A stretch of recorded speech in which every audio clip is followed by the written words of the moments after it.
말씀. 내가 그리스도 안에서 진리를 말하고 내가 거짓말을 하지 아니하노니 내 양심도 성령님 안에서 나에 대하여 증언하는 것은 내 마음속에 큰 근심과 계속된 슬픔이 있다는 것이라. 이는 내 형제들 곧 육체에 다른 내 친족들을 왜해서라면 내 자신이 그리스도로부터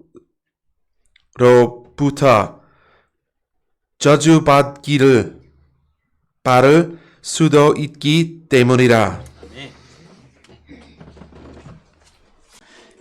오늘 말씀 제목은 성령님 안에서 큰 근심과 계속된 슬픔이라고 지었습니다. 로마서 1장부터 5장까지는 어떤 내용이었습니까? 하나님께서 죄인을 의롭다 하시는 그 칭의에 대해서 설명해 주셨고요. 특별히 6장부터 8장까지는 구원, 곧 칭의를 받은 성도의 성화에 대해서 주님께서 가르쳐 주셨습니다.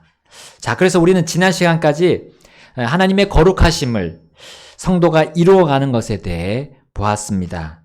자, 칭의와 성화를 그렇게 여는 열쇠가 있다면, 비유적으로 우리가 말하자면, 자, 그것은 바로 하나님의 은혜에 따르는 믿음이라 할 수 있어요. 그리고 열쇠를 이제 자물쇠에 넣어서 돌리는 것에 비유한다면, 자, 그것은 순종이라고 할 수 있겠습니다. 칭의와 성화에 대한 이와 같은 이 하나님의 선하신 계획은 바로 하나님의 사랑 안에, 그 사랑의 꾸러미 안에 들어있다고 보면 되겠습니다.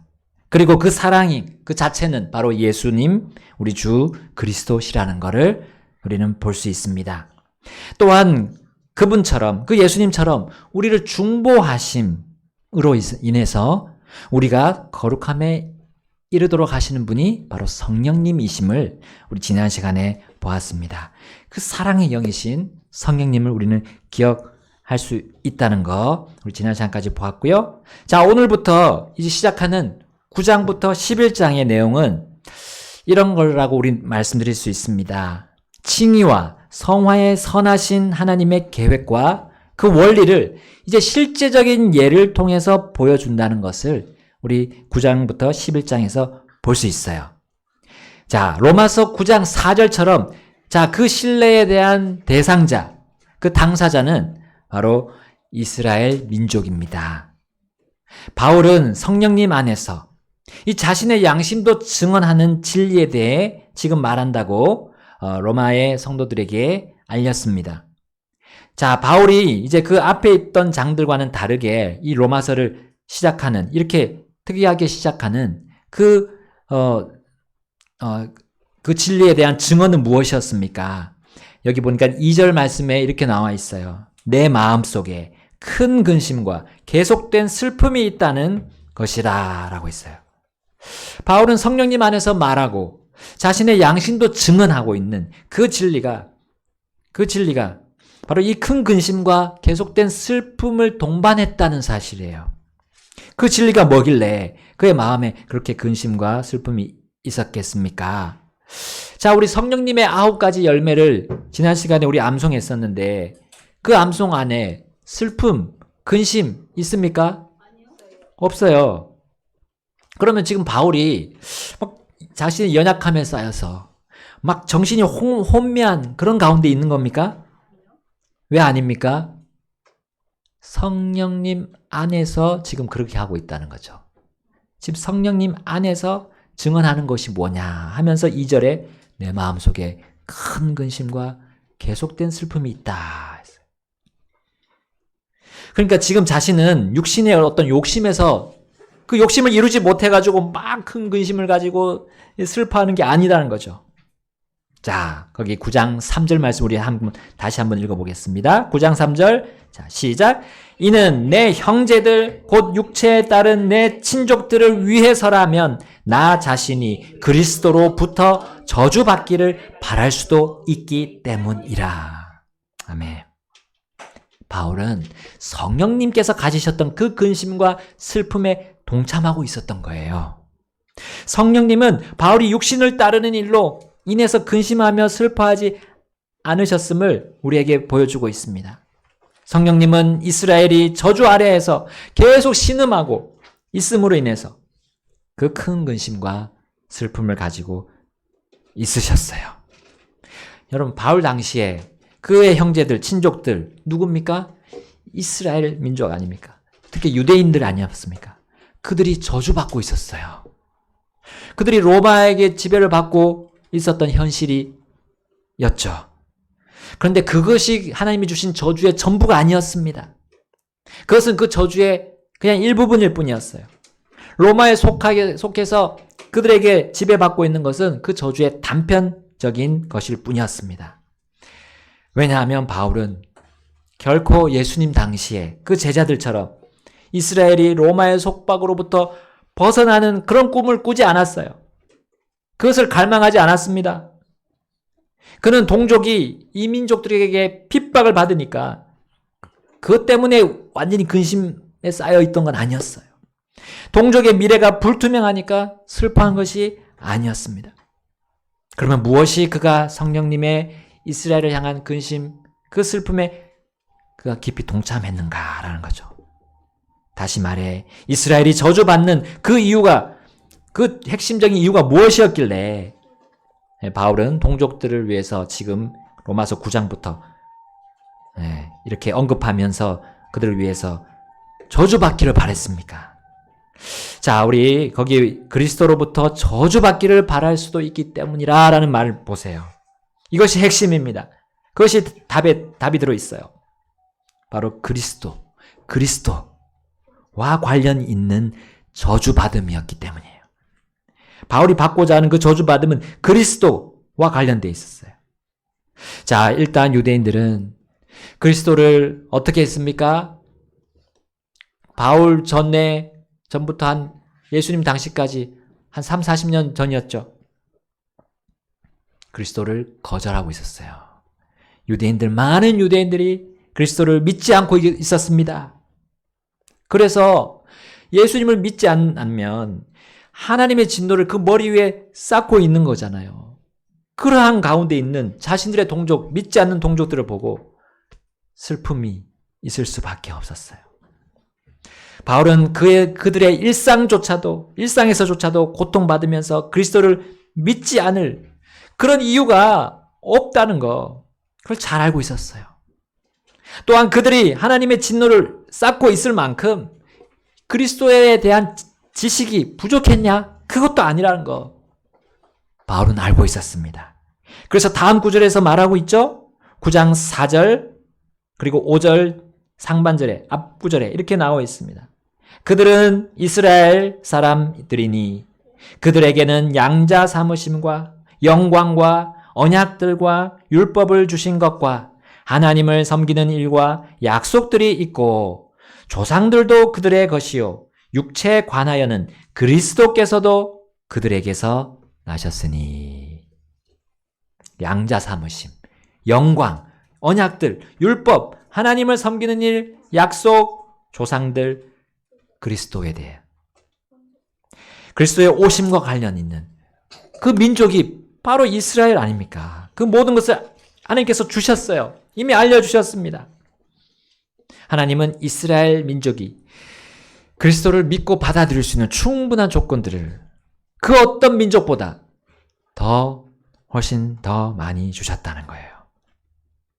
그래서 이러한 하나님의 은혜들 안에서 하나님 주시는 놀라운 축복들을 만끽하며 살 수 있는 이 사람들이 왜 이러고 사느냐 하는 거죠. 왜 그리스도를 믿지 않고 아직도 그렇게 살고 있느냐. 그럼에도 이 바울의 시대는 그렇게 그들이 주님을 향한 불신으로 인해 죽어가고 있었기 때문에 성령님은 큰 근심과 그 슬픔을 바울에게 주셨던 거예요. 여러분, 우리는 로마서 10장에서 바울이 성령님과 함께 그렇게 슬퍼하며 큰 근심을 가지면서 이스라엘을 향해서 나아가는 마음의 소원을 우리 볼 수 있습니다. 10장 1절에서 3절, 형제들아, 이스라엘을 위한 내 마음의 소원과 하나님을 향한 기도는 곧 그들이 구원을 받는 것이니라.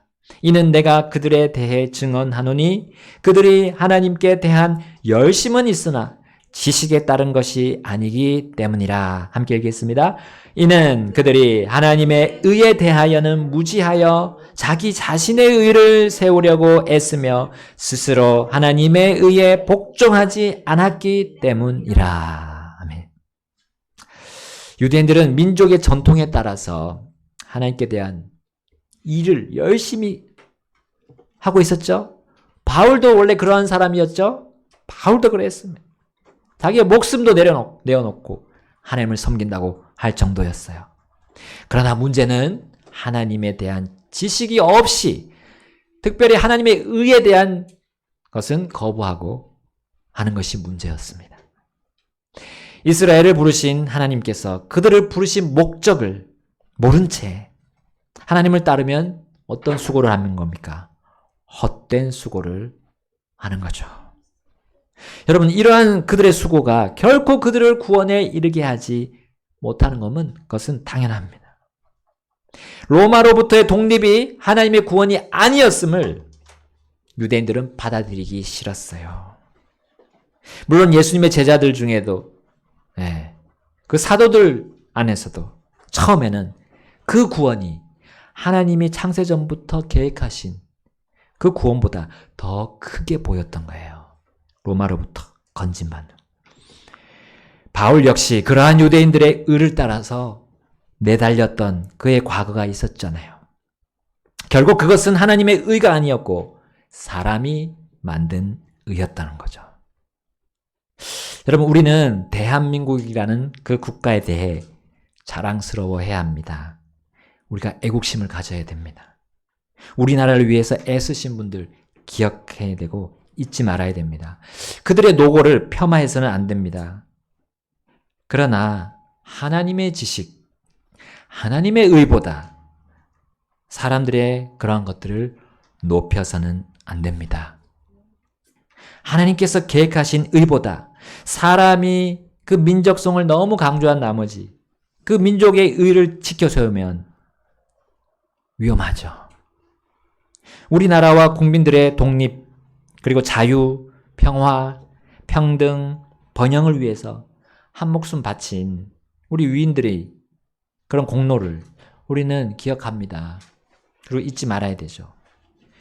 그런데 그것이 우리의 영원한 자유, 영원한 평화, 영원한 평등, 영원한 번영을 위해서 목숨 바치신 예수님의 공로 위에는 결코 두지 말아야 됩니다.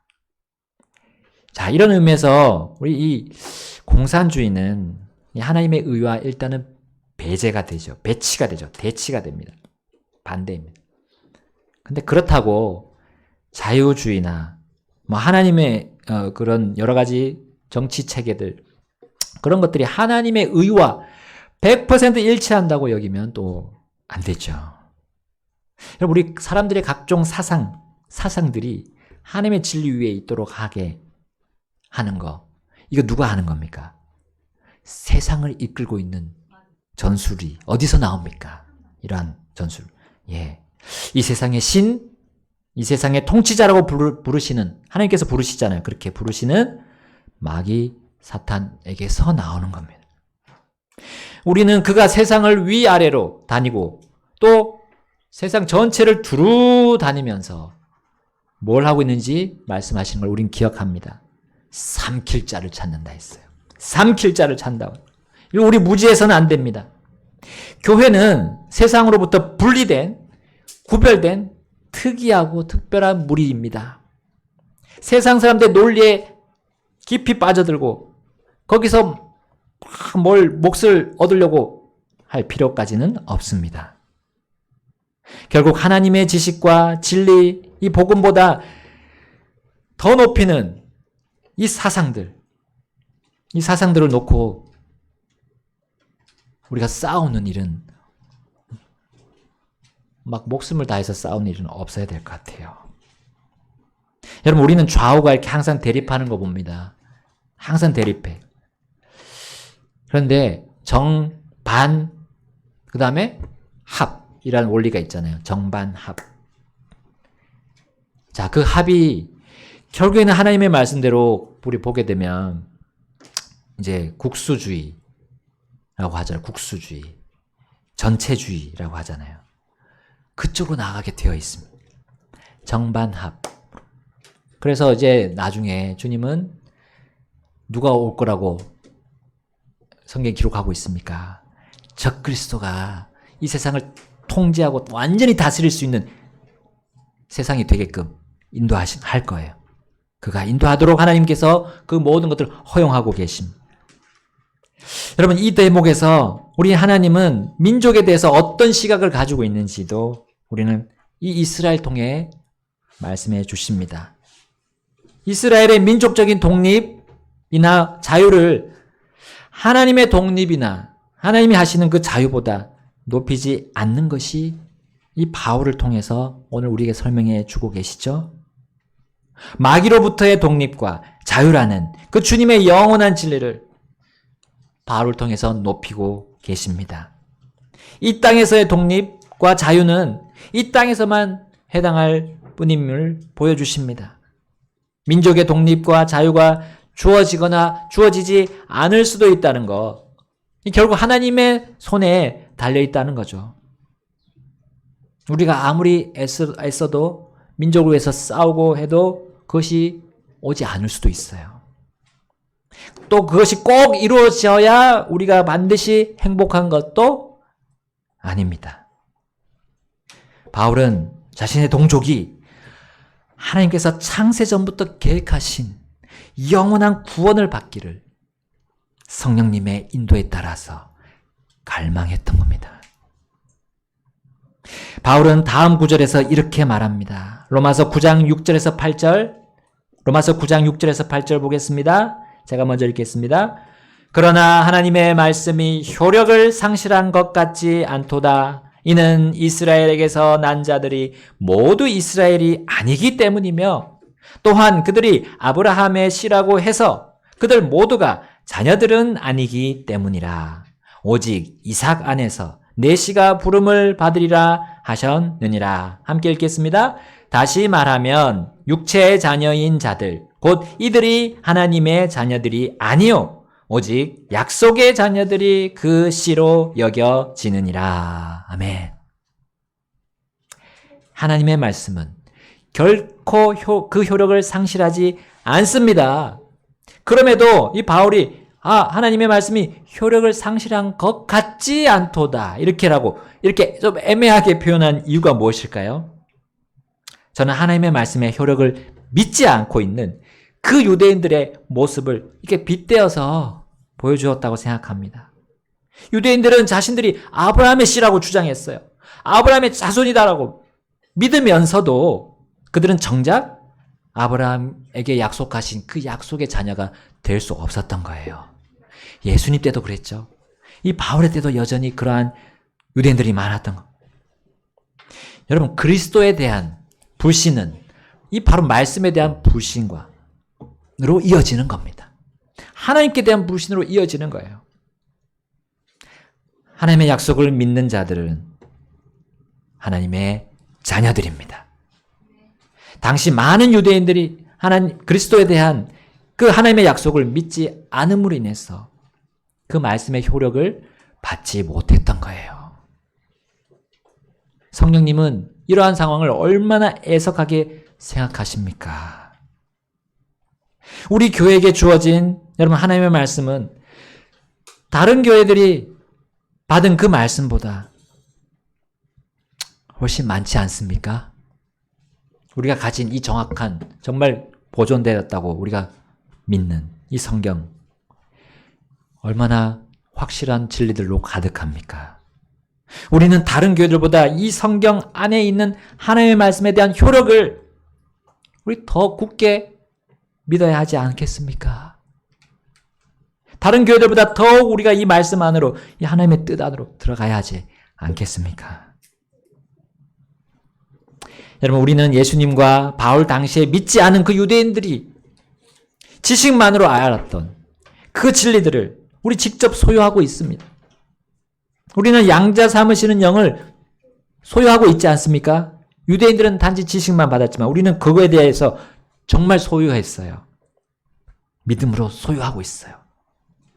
그 영께서, 그 양자 삼으시는 영께서 우리 안에 각자 계셔서 영원히 떠나지 않겠다고 하신, 그리고 그래서 우리를 영광으로 인도하지 않습니까? 그것이요.